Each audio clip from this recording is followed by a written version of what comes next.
Okay, magandang araw muli sa inyo, idol. Muli na naman kami nagbabalik ni tatay.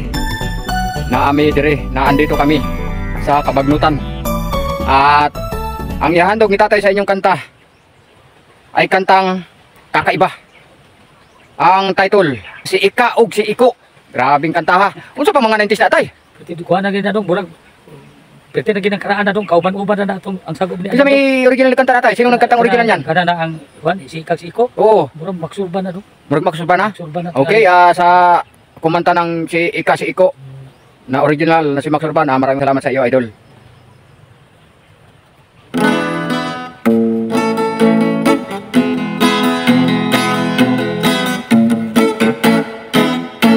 Si Ika o si Iko nangaligo sa dakong sapa.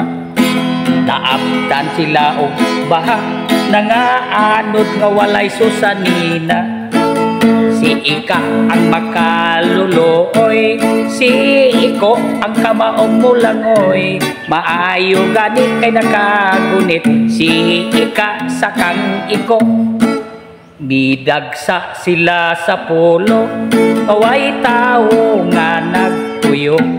Walay makaon, walay mainom, puros bato, walay tanom.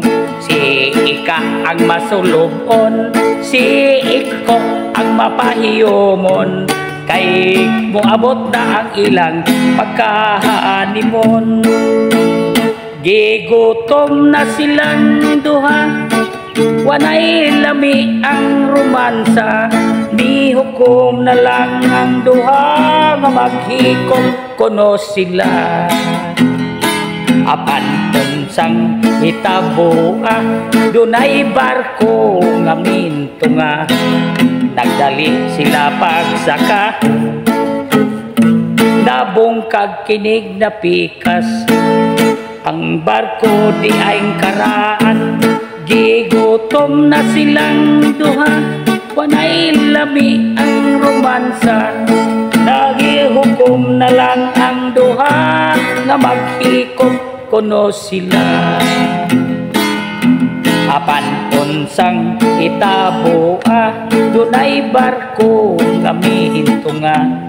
Nagdali sila pagsaka, pag-abot sila sa taas na bungkag kinig na pika. Barko di ay nga karaan.